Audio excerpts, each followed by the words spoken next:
que a gente vai falar sobre vida. O que é a nossa vida? Um tempo, vamos pensar assim, a vida é um tempo onde nós desenvolvemos tudo que somos, certo? Eu sou um adorador, eu sou pai, eu sou esposo, eu sou irmão, eu sou cidadão. Logo, o que eu preciso? Eu preciso desenvolver todas essas funções, toda essa identidade que eu represento. Isso é a minha vida. Em outras palavras, nós vamos aperfeiçoando o nosso caráter, né? Cada dia mais.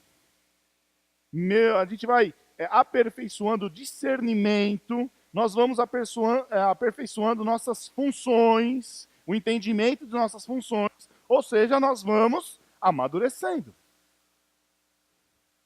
E o interessante é que esse desenvolvimento, esse amadurecimento, ele não vem do nada.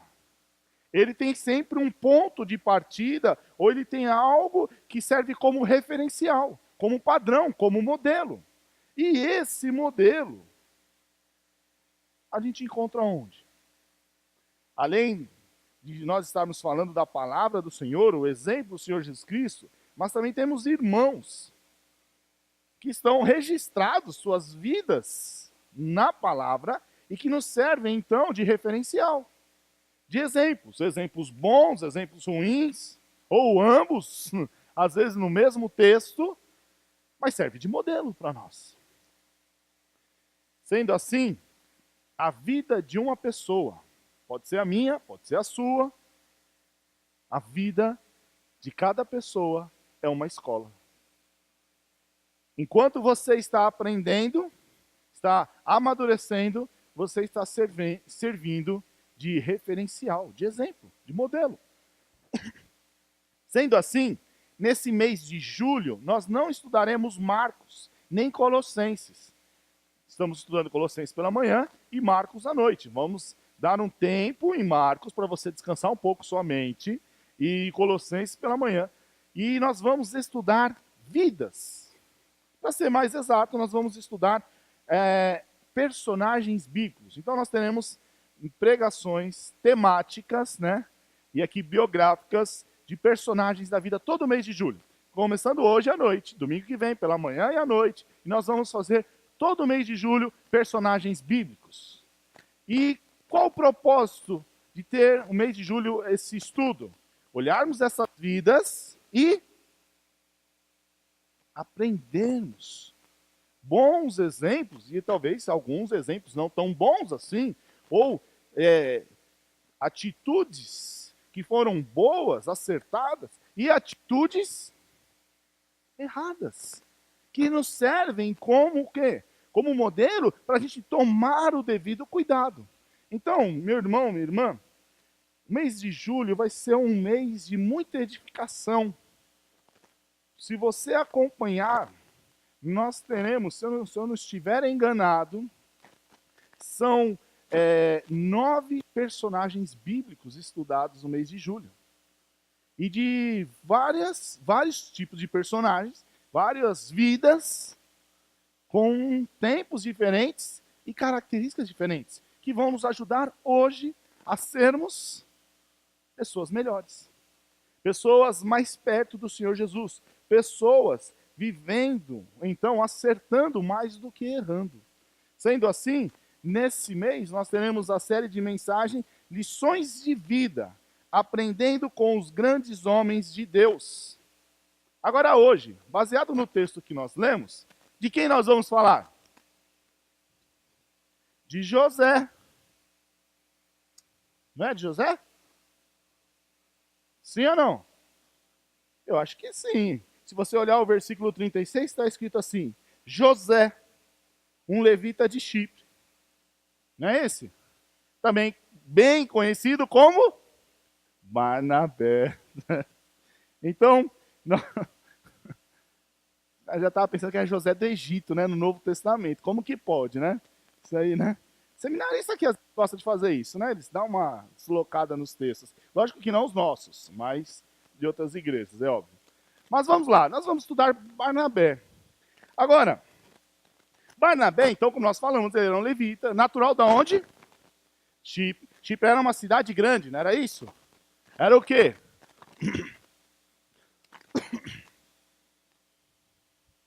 Quem pegou a minha água daqui? Vou descobrir quem pegou. Oi? Tudo bem.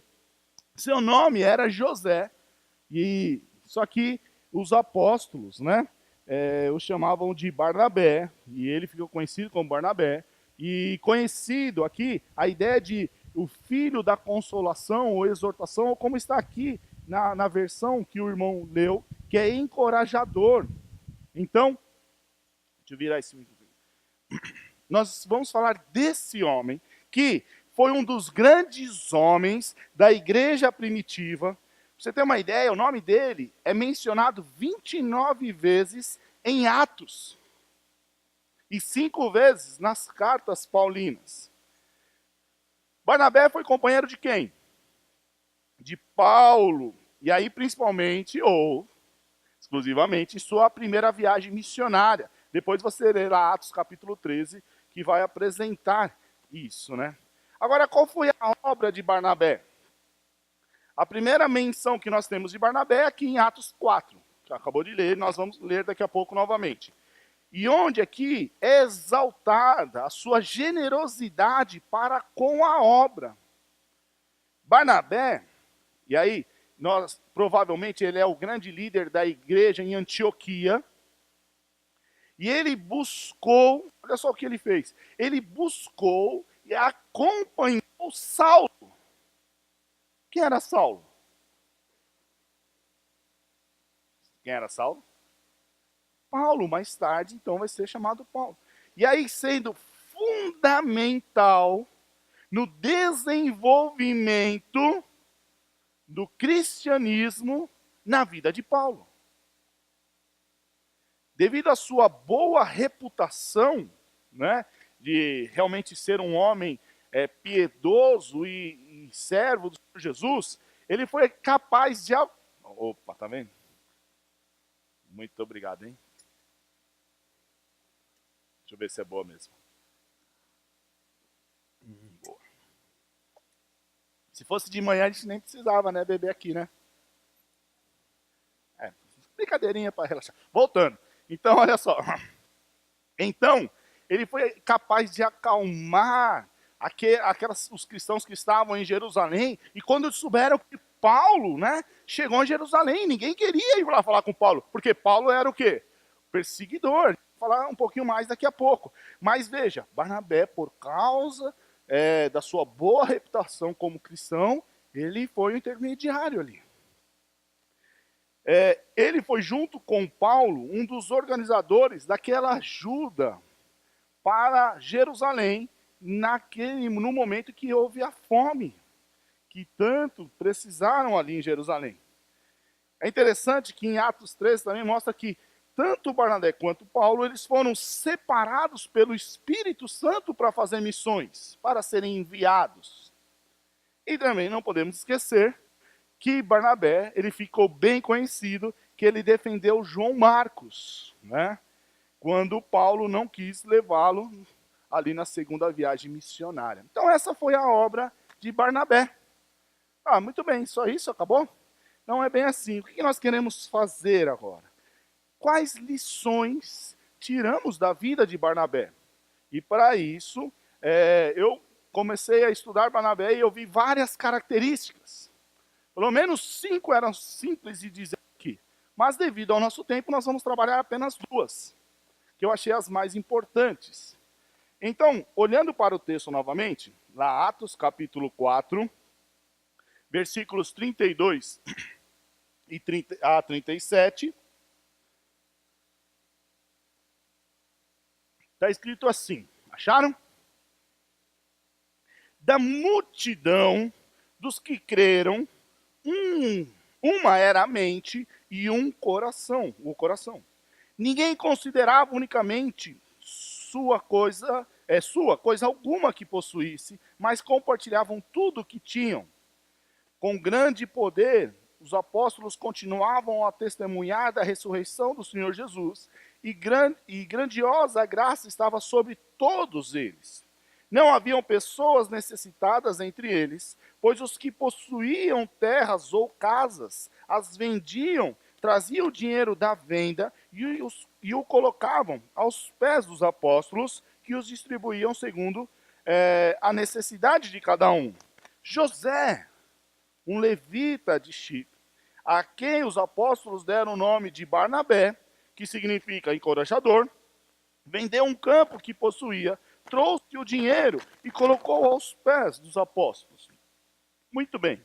Primeira característica, olhando para esse texto, e não só isso, mas influenciado por outros textos também, falando sobre Barnabé, a primeira característica que assim, fica nítido é que ele era uma pessoa generosa. Podemos falar que ele é encorajador, que ele realmente incentiva, mas isso eu não quero trabalhar, pelo menos agora. Quero trabalhar que ele era uma pessoa generosa. Agora, quando eu falo generosidade, o que nós entendemos? Precisamos definir o que eu estou falando com o termo generosidade. E aí eu quero dizer que é uma liberalidade de espírito para poder contribuir, doar, entregar-se, compartilhar, contribuir. É isso que eu estou falando. Parece que em alguns momentos nós temos algumas amarras que nos impedem de sermos mais generosos, de doar. O exemplo clássico é aquele irmão que compra o carro zero, todo bonitinho. Se ele é uma pessoa com dinheiro, ele tem um carro todo bonitinho sem o plástico no banco. Se ele é um pobre que comprou o carro zero, isso é fácil saber, ele vai estar com o plástico no banco. Porque ele acha que tem que cuidar e vai manter o plástico, né? Eu ouvi dizer, não sei se é verdade também. Mas o que acontece? Então ele pega aquele carro e ele quer, não, agora eu quero ajudar, mas daí chega aqueles irmãozinhos e fala assim, por favor, você pode me levar? Onde que você mora? Cadê o pastor Tiago? Eu moro lá em Guarulhos. Parque, como que é mesmo lá? Continental. Daí fala, então, não vai dar porque... Continental, né, gente? Guarulhos. Não, lá não é perigoso não, mas só faz de conta que é. Hã? Interior, interior. Né? Vou ter que viajar até Guarulhos. Poxa. Então já, tá vendo? As amarras impedem de ele ser uma pessoa generosa. Agora, quando nós olhamos, por que você está dizendo que Barnabé era generoso? E eu quero trazer algumas coisas um pouco mais detalhadas. Por exemplo, o caráter de Barnabé fica explícito aqui. Eu quero ensinar então sobre o caráter, sobre os deveres, sobre os cuidados, olhando para a generosidade na vida de Barnabé. E aí, olha só, quando nós falamos do caráter, nós devemos tomar um devido cuidado, não confundir caráter com personalidade. Quando nós falamos pessoalidade, quando nós falamos assim, nós estamos falando de disposição, estilo. Às vezes a pessoa é tímido ou um pouco mais sociável, ou é quieto, ou fala mais que o homem da cobra. É do leite, né? Não sei, é um desses dois. E aí, isso não tem nada a ver com caráter. Entendeu? Quando nós estamos falando de caráter, nós estamos falando quem nós somos e a partir do que nós somos, como nós agimos. Por exemplo, um homem honesto, ele faz o quê? Como que ele age? Com honestidade. Uma pessoa que é mentiroso, ele mente. Então, qual é o caráter? Mentiroso. Por quê? Porque ele age com... O honesto age... Tudo bem? Aí a gente poderia pensar em outras coisas. No trabalhador, preguiçoso. Tudo isso é questão de caráter. Diferente da questão da personalidade da pessoa sendo aí ou tímido, ou mais fala mais que o homem da cobra e assim vai. Agora, caráter, então, quando nós estamos definindo caráter, é aquilo que leva você a agir segundo o que você é. Por exemplo, olhando para Barnabé, podemos dizer que ele é generoso e que a generosidade, então, faz parte do caráter dele. Ou seja, ele entender quem ele era, ele agia com generosidade. Quando ele olhava para as situações da vida, ele tomava as decisões baseado na generosidade. Não era mesquinho. Não era egoísta. Então, quando nós percebemos, olha só que interessante, Barnabé ele era muito honesto. Por quê? Ele agia em conformidade com quem ele se identificava, ou como ele se identificava. Se eu sou cristão do Senhor, lembra o texto que nós lemos lá em cima? Da multidão dos que creram, era uma mente, um coração, ninguém considerava unicamente. Então agora eu faço parte desse grupo, então o que eu faço? Tinha uma forma de agir. Como nós veremos logo em seguida, Barnabé entendeu que ser cristão é sinônimo de ser o quê? Generoso. E principalmente nesse texto, ele está falando questão de contribuição mesmo, tá? Mas ele tomou a decisão, ele foi honesto com a identidade dele. Então podemos dizer que o caráter dele era o que? Além de honesto, generoso.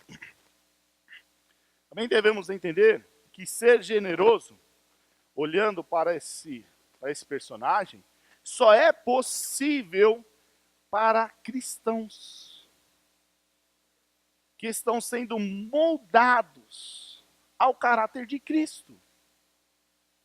O homem natural, ele não tem prazer em doar. Agora, lembre-se que tem muitas pessoas que entregam, que doam, mas não é do sentido que eu estou falando com a motivação, não pensando no eu, mas sim pensando no próximo, porque muitas vezes eu posso ser muito generoso para aliviar a minha consciência ou alguma coisa que eu sei que está faltando no meu caráter, eu ajo assim. Por exemplo, o que não é presente. E aí ele chega para o seu filho, como que é uma forma de ele aliviar a consciência dele? Ser muito generoso com o filho. Está vendo como esse pai é generoso? Ele dá tudo para o filho. Não. Ele pode dar a Disney para o filho. Mas ainda ser uma pessoa que não tem nada a ver de generosidade. Porque o que ele deveria dar segundo a identidade dele como pai, ele não entrega. Então, a pessoa natural, ela busca sempre o eu. Voltado para o eu, até a forma de entregar. Agora, o cristão, ele entrega, ele doa, não pensando o que ele vai receber. Mas ele faz isso como adoração. Por isso, a generosidade é uma característica, só pode acontecer e generosidade da forma que eu expliquei agora, pensando em adoração. Só pode acontecer para o cristão.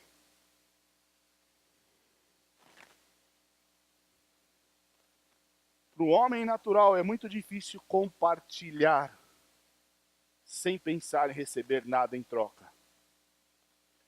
Compartilhar sabendo que não vai ter nenhum benefício. Quem é a pessoa mais generosa que você já conheceu? Jesus Cristo. Se você lembrar do texto de Filipenses, capítulo 2, mostra que ele fez o quê? Não se utilizou, não fez a sua questão, a sua posição de Deus, mas se entregou na forma de homem e entregou e sofreu até o ponto máximo, que ali é morte, morte de cruz. Ele se entregou, doou. Agora, olhando para a vida de Barnabé, nós entendemos que generosidade já não é mais opcional. ela se torna um dever. Barnabé nos mostrou que é um dever de todo cristão ser generoso. Porque quando ele diz, eu morri para esse mundo, agora eu vivo para o Senhor, ele assume uma identidade, e essa identidade faz ele a tomar atitudes. E quais atitudes são essas? Entre elas é ser generoso, entregar, doar, contribuir. Porque ele já não está mais com as amarras. Então ele não tem problema de pegar o carro dele e ir até o Parque Continental lá em Guarulhos. Eu estou usando o Parque Continental porque é o pastor Tiago, então eu não quero usar exemplo de ninguém. E o pastor Tiago, sabe, pastor é sempre, né? O único que não pode reclamar, então vamos usar ele. Não tenho nada contra o Parque Continental. E também não conheço ninguém mais que mora no Parque Continental, sem ser ele aqui, né? Tudo bem? Então, olha só. Mais uma vez, então, o texto deixa bem claro que essa comunidade ali, eles tinham uma unidade. Se você ler novamente os versículos 32, 36, 34, você percebe essa unidade. Eles estão focados no mesmo objetivo, o que naturalmente fazia o quê? Compartilhar entre eles. Vejam, compartilhar era algo natural. Por que natural? Porque eles faziam parte de um grupo. E como diz o texto, eles creram, eram uma mente, em um só coração, e ninguém considerava unicamente sua coisa alguma. Por isso que era natural compartilhar. Quando nós temos isso em mente, tudo que nós temos tem que ser compartilhado. E aí talvez vocês devem estar simplesmente focando nas coisas materiais, mas não é só isso. As coisas materiais também, mas não é só isso. Você não pode guardar para você a inteligência que Deus te deu. O vigor que o Senhor te deu. Você não pode pegar a sua saúde e falar, eu vou gastar a minha saúde com isso ou aquilo, não. Tudo que Deus te deu tem que ser compartilhado. Então, se você é muito inteligente, por que Deus te criou tão inteligente? Se você é forte, por que Deus te colocou assim tão forte? Tudo tem que ser compartilhado. Eu não ligo para dinheiro, então eu sou generoso com dinheiro. Mas você não se entrega, não doa. Não doa o seu tempo. Não doa a sua criatividade.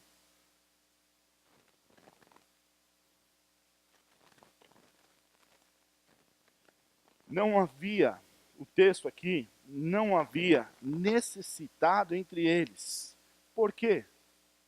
Porque naturalmente eles entregavam. E dividiam. E viviam. Se nós olharmos para 2 Coríntios, capítulo 9, versículo 5, não precisa abrir, eu não vou ler o texto, mas eu quero que, se você está anotando, deixe registrado.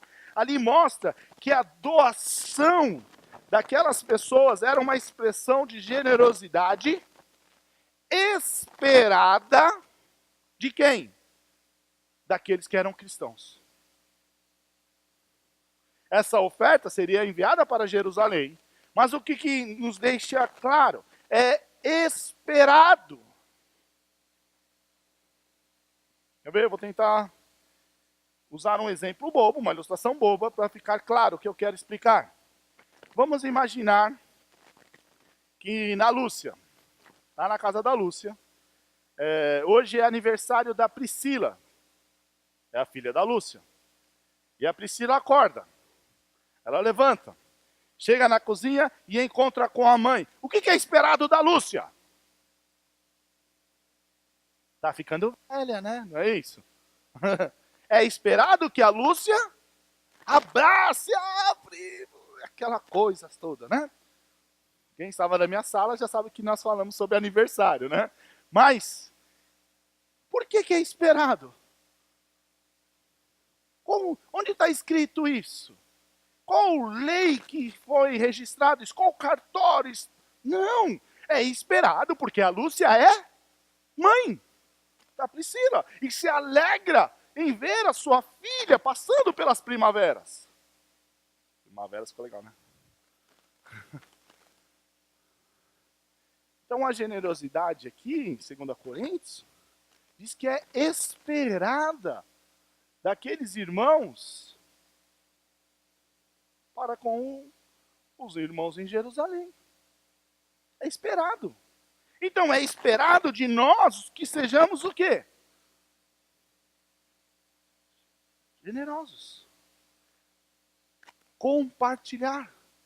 Doar. E eu não estou falando somente de dinheiro ou recursos. Estou falando da sua vida. Barnabé era aqui simplesmente um crente. Logo, era esperado que ele fosse generoso. E é isso que nos mostra. Agora, olha só. Qual o cuidado que nós devemos tomar aqui? Quando nós olhamos, nós não lemos, mas se nós continuarmos a ler o texto, capítulo 5, nós temos a história de quem? De Ananias e Safira. Eu sempre tomo cuidado com essa palavra, sabe? Porque de um tempo para cá a gente começou a confundir com um carro que existe, né? Daí você confunde. Agora, olhando para a continuação, nós temos aqui um grande perigo que pode acontecer no meio do povo de Deus. Qual é o grande perigo? Ananias e Safira, eles desejavam ter a fama de ser generosos. Mas eles eram? Eles viram, e é por isso que tem esse registro aqui de Barnabé, eles viram, então todo mundo agindo, contribuindo, e aí Barnabé, ele talvez fique reconhecido isso, e aí Ananias, Safira, nós também queremos ser reconhecidos assim, como generoso. Quer ver, ó? Vou parar aqui, vou fazer o teste. Quem gostaria de ser reconhecido como generoso? Não levanta a mão, mas só pensa. Ok? Já pensou? Quem gostaria de ser reconhecido como mesquinho? Mão de vaca não é pão duro não, né? É a mesma coisa, né? Quem gostaria de ser reconhecido assim? Não perguntei quem é.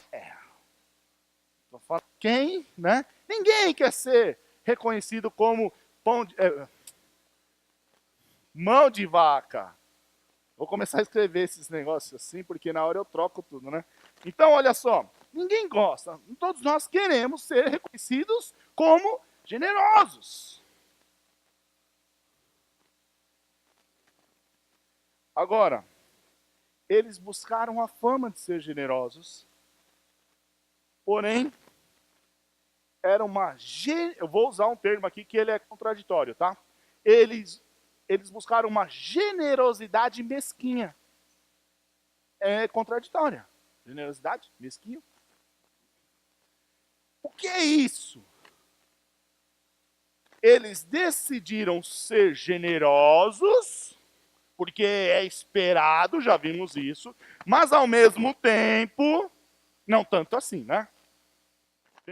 Nós temos assim, eles queriam ter a fama, vamos ser generosos, mas nem tanto. Em outras palavras, eles entenderam, eles até concordaram com o que estava acontecendo, o que era esperado de cada irmão, mas eles foram desonestos. Lembra o negócio do caráter? Eles tinham um problema no caráter. Eles eram desonestos. Então, eles foram desonestos ao fingirem ser algo que eles não eram.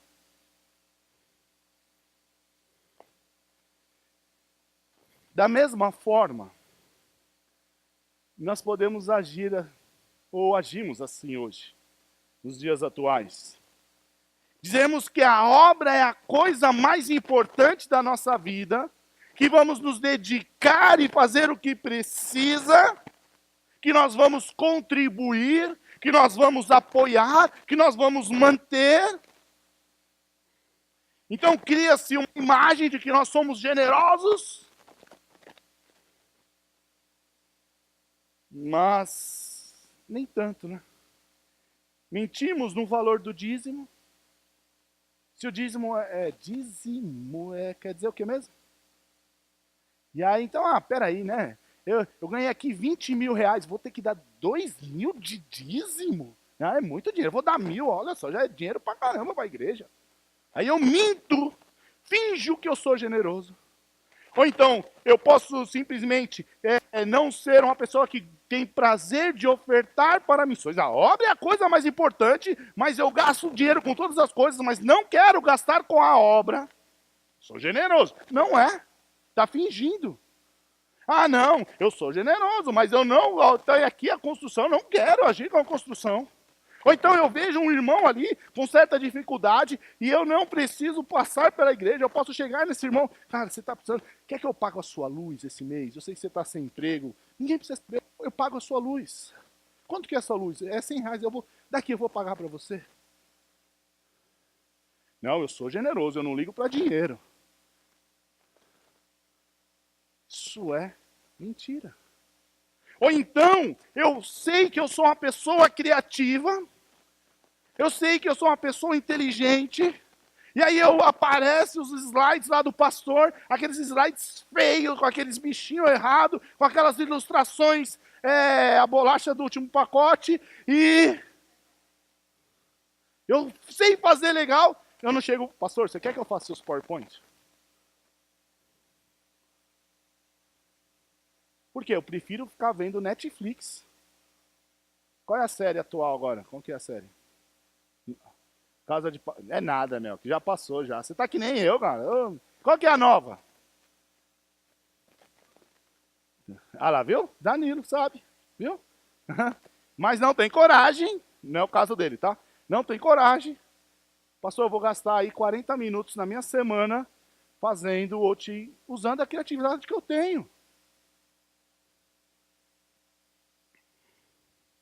Entende o que eu estou dizendo?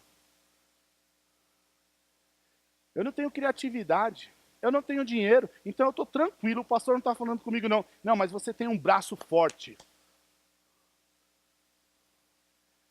E aí, tem várias formas de você ser generoso. Tem um muro lá embaixo para pintar, se você quiser. Ou então tem aquele irmãozinho que não tem força, que já está com uma certa idade, e aí ele não tem, você pode... Você quer que eu vou lá? Eu vou arrumar essa telha da sua casa. Isso é ser generoso.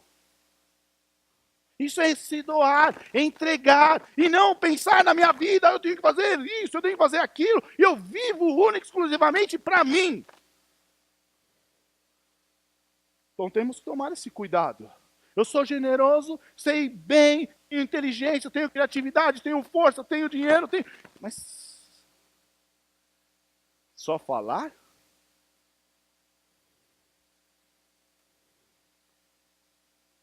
Podemos dizer, eu acho interessante essa frase, muito importante,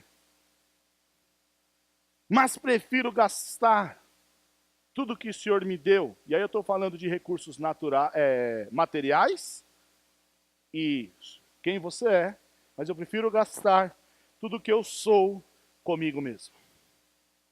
Isso aí pode falar de forma consciente ou inconsciente.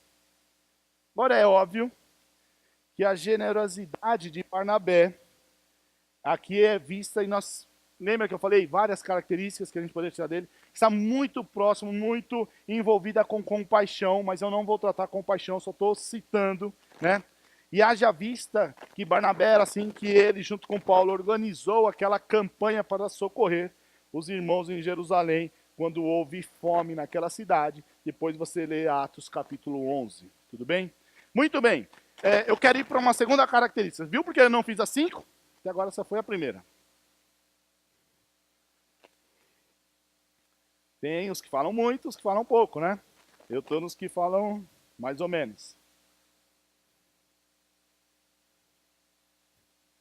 Segunda característica é companheirismo. Eu achei interessante e por isso que eu quero trabalhar. E aí eu peço que você abra em Atos capítulo 9.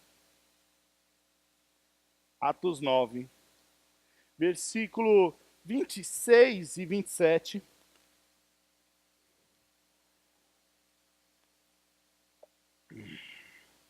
Acharam? Está escrito assim: quando chegou a Jerusalém, tentou reunir-se aos discípulos, mas todos estavam com medo dele. Está falando de quem? Saulo, muito bem. Não acreditando que fosse realmente um discípulo. Então Barnabé o levou aos apóstolos e lhes contou como, no caminho, Saulo vira ao Senhor, que lhe falara, e como em Damasco ele havia pregado corajosamente em nome de Jesus. Vamos parar por aqui. Dá um pulinho, capítulo 13. Atos 13. Versículos 3.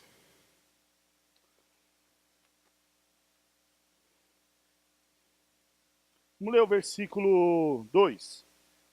Enquanto adoravam o Senhor e jejuavam, disse o Espírito Santo: Separem-me Barnabé e Saulo para a obra que os tenho chamado. Assim, depois de jejuar e orar, impuseram-lhe as mãos e o enviaram. Agora vamos para o capítulo... vamos ler o 4 também. Enviados pelo Espírito Santo, desceram a Seleucia e dali navegaram para Chipre. E chegando em Salamia, proclamaram a palavra de Deus nas sinagogas. João estava com eles como auxiliar. Quem é esse João? João Marcos. Capítulo 15 agora. Calma que vai fazer sentido. Versículo 36. 15, 36. Algum tempo depois, Paulo disse a Barnabé: Voltemos para visitar os irmãos em todas as cidades, onde pregamos a palavra do Senhor, para ver como estão indo. Barnabé queria levar João, também chamado Marcos. Mas olha só. Mas Paulo não achava prudente levá-lo, pois ele, abandonando na Panfilha, não permanecera com eles no trabalho. E tiveram um desentendimento tão sério que se separaram. Barnabé, levando consigo Marcos, navegou para Chipre, mas Paulo escolheu Silas e partiu, encomendado pelos irmãos à graça do Senhor. Então, o que nós temos aqui? Eu consegui deduzir aqui a característica na vida de Barnabé, de companheirismo. Antes, eu quero explicar o que eu quero dizer com companheirismo. O companheirismo está relacionado com o que já foi visto, pensando em generosidade, mas também o companheirismo implica em auxiliar alguém no seu desenvolvimento, levando essa pessoa a superar seus limites, incentivando a pessoa, exortando essa pessoa, corrigindo essa pessoa, certo? Em outras palavras, investir na vida de outro, auxiliando esse no que for necessário para que ele desenvolva. Isso é que eu estou chamando de companheirismo. Então, quando nós olhamos para o caráter, parece que Barnabé era assim. Ele vivia por princípios, e nesses 2 episódios que eu mostrei aqui, primeiro, conduzindo Saulo, e depois, ficando com João Marcos, parece que ele tinha alguns princípios que ele estava seguindo aqui. Ele ficou ao lado desses. Então, Paulo, ele era temido pela fama que ele tinha de perseguidor dos cristãos. E quem estava ao lado dele, levando a Jerusalém? Barnabé. Então, os apóstolos estavam com medo, mas Barnabé foi com ele, conversou e fez o quê? Trabalhou na vida de Paulo. João Marcos, da mesma forma. João Marcos, realmente, ele abandonou Paulo e Barnabé na primeira viagem missionária. E quando eles estavam pensando em iniciar a sua segunda viagem, Barnabé falou: não, vou defender João Marcos. Vamos. E Paulo não, eles não se entenderam, se separaram. Mas é interessante que mais tarde, Paulo vai falar o quê? Me chama João Marcos, porque ele me é útil. Agora eu fico imaginando, se Barnabé, ele não tivesse essa característica de viver e pensar em investir na vida das pessoas, como teria sido Paulo? Chegou em Jerusalém, todo mundo com medo, ele vai ficar isolado. Ninguém quer falar com ele. Ou então, talvez não teria desenvolvido, lógico que eu estou falando de forma hipotética aqui, o próprio João Marcos na segunda aula. Eu queria falar para você, João, mas você não vai poder ir. Por favor.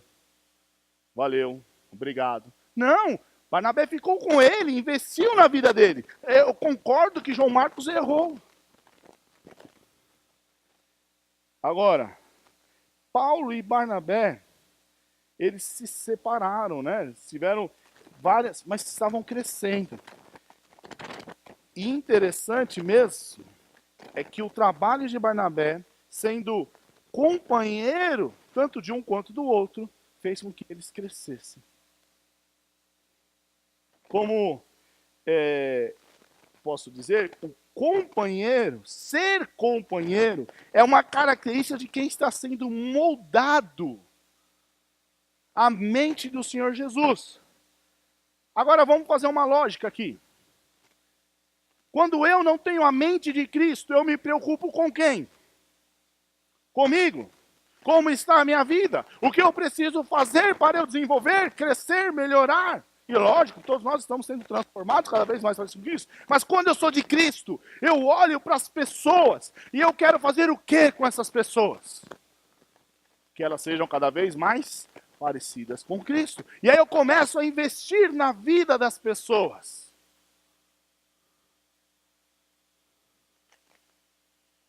Como nós dissemos, ser companheiro só é possível para aqueles que se preocupam com pessoas.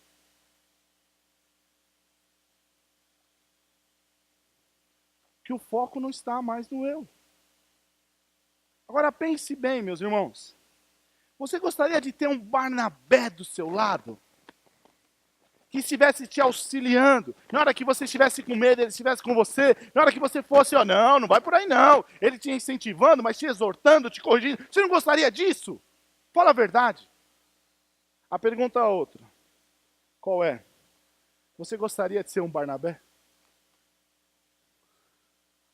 Geralmente nós fazemos isso com o termo amigo, né? Todo mundo quer um amigo de verdade. Mas a pergunta deveria ser, você quer ser um amigo de verdade de alguém? Quando eu falo companheirismo, ser companheiro, é isso. Eu olhar para a vida da Priscila e agora eu vou investir na vida da Priscila e vou andar com ela para que ela desenvolva, cresça. Isso é esperado. De quem? De todos nós. Eu me arrisco a dizer que o problema da igreja evangélica é que ela se preocupa muito com ela mesma. Ela se preocupa muito com o próprio eu. Ela se preocupa muito com a vida dela e se esquece de investir na vida da pessoa ao lado. Eu tenho certeza que se eu abrisse agora e falasse assim, vou começar lá da Adélia e vindo até chegar aqui no Melk, quem tem problema? Todo mundo tem. Quem tem dificuldade? Todo mundo tem. Quem tem sonho? Todo mundo tem. Porque a grande desculpa para não investir na vida das pessoas é que eu estou muito, mas muito preocupado com quem?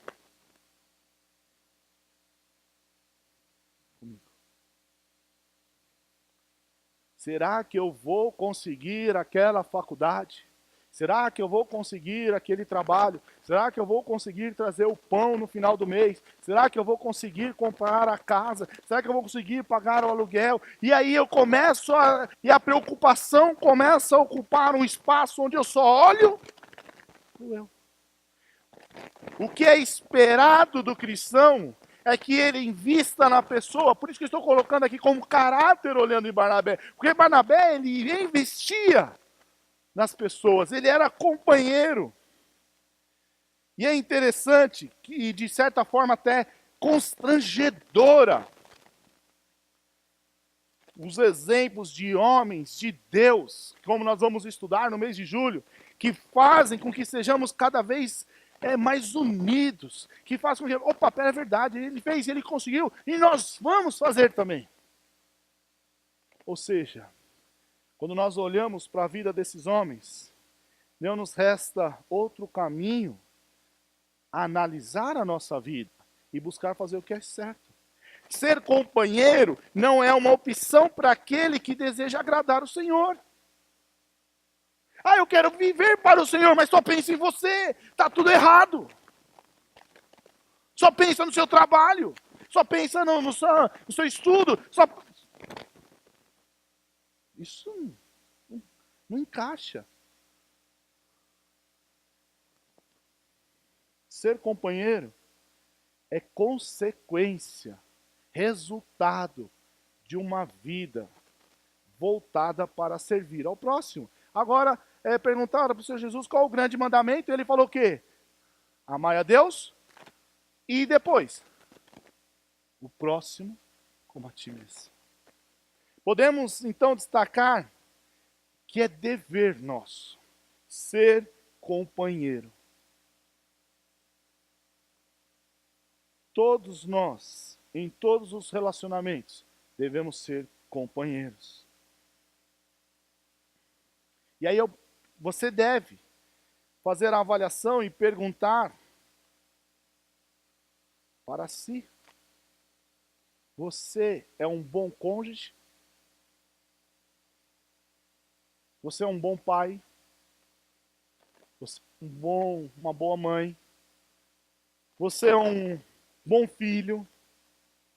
Você é um bom irmão? Não irmão de sangue, estou falando irmão em Cristo. Todas essas perguntas que eu fiz, elas só conseguem ser aprovadas se eu entendo que eu preciso ser companheiro. Agora temos que tomar um cuidado quando eu falo sobre ser companheiro. Devemos tomar o cuidado porque não podemos ser bajuladores. Ser companheiro é bem diferente de ser um camarada político, bajulador.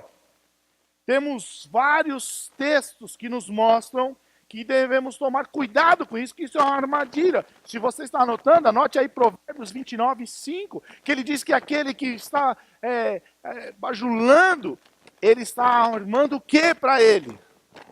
Uma armadilha. Foge daqueles que te enchem de beijos. Beijos foi proposital agora, tá?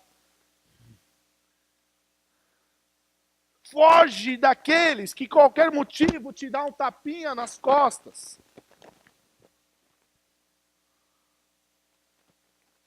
Porque eles se dizem companheiro. Mas companheiro não é aquele que quer simplesmente ficar de bem de você. Está legal. Companheiro é aquele que está nas horas mais difíceis. Aquele que, se precisar, te fala a verdade. Aquele que não vai ter problema de você ficar emburrado com ele. E muito menos se você falar que ele é bravo. Esse é companheiro. E mais uma vez, o companheiro está ligado com compaixão. Quando nós olhamos para Atos capítulo 5, versículo 29, nós temos lá um princípio bem interessante. É mais importante agradar o Senhor do que obedecer a homens. E isso também se aplica aqui na ideia de companheiro. Ah, eu quero ser amigo de todo mundo. Ah, que legal. Ah, não é assim que funciona. Eu sou muito amigo da Priscila. O que ela pode esperar de mim?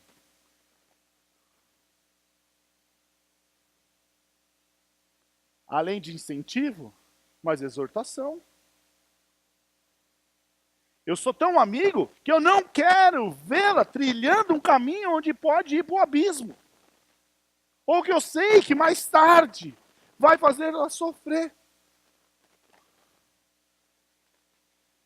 Eu acho que foi Steve Myers ou Piper, não sei, eu não lembro corretamente quem foi o autor, mas ele disse o seguinte: quando ele era pequeno, o pai dele dava 10 tarefas para ele fazer. E ele, como era um bom filho, ele fazia 9 tarefas. E quando o pai chegava, adivinha sobre o que eles conversavam? Sobre aquela única tarefa que ele deixou de fazer. Que pai duro! Elogia as 9, mas vamos conversar muito mais tempo. Por que você não fez a 10ª? Isso é ser companheiro. O companheiro quer, ele deseja, ele até sonha em que as pessoas atinjam o seu máximo. Em tudo que Deus deu para ela. Assim, não devemos confundir cumplicidade com companheirismo. Companheiro é aquele que luta para fazer você uma pessoa mais parecida com Cristo. Quando eu digo luta, estou falando literalmente. Luta contra quem? Às vezes até contra a própria pessoa. Esse é o companheiro. Agora, quando a gente pensa em companheirismo, eu queria destacar 2 pontos para encerrar esse nosso estudo. É interessante, olhando para Barnabé, primeiro que ele foi enviado pelo Senhor para fazer missões, e isto incluía o quê? Cuidar de Paulo, cuidar de Marcos. Tanto Paulo quanto Marcos tornaram-se homens fundamentais para o Evangelho. Jesus é o nosso maior companheiro, o nosso melhor. Hebreus diz que ele sabe exatamente tudo o que passamos. Pois dá uma olhada lá, Hebreus capítulo 4, versículo 15 e 16. Pois ele foi tentado em todas as coisas. Nunca estamos sozinhos. Temos o maior dos maiores companheiros, o nosso Senhor Jesus Cristo. Sendo assim, qual legado deixaremos para as próximas gerações?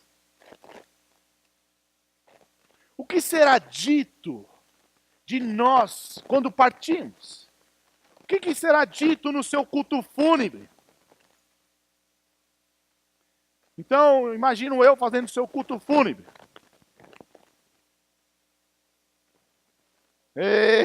Tô de olho, hein? Vou tirar o óculos para enxergar vocês aqui, viu? Não. Veja.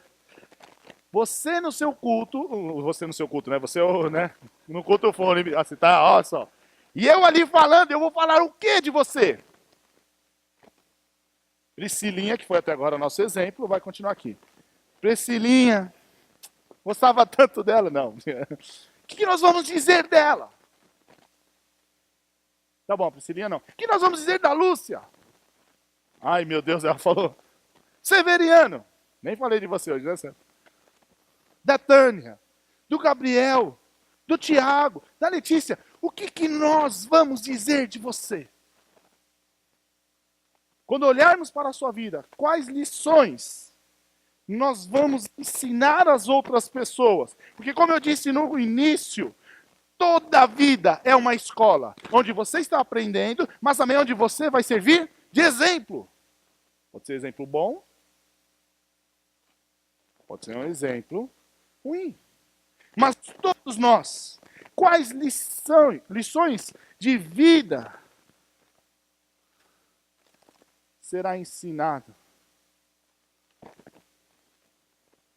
Barnabé, o filho da consolação, o encorajador, nos deixou bem claro que devemos ser generosos e companheiros. Então, olhemos para as nossas vidas. Não só hoje, mas nesse mês de julho, não faltem. e avalie cada um a sua própria vida, para saber o que nós temos ensinado através da nossa vida. Que Deus nos abençoe e que as nossas vidas sejam um livro que aponte sempre para o Senhor Jesus Cristo. Vamos orar.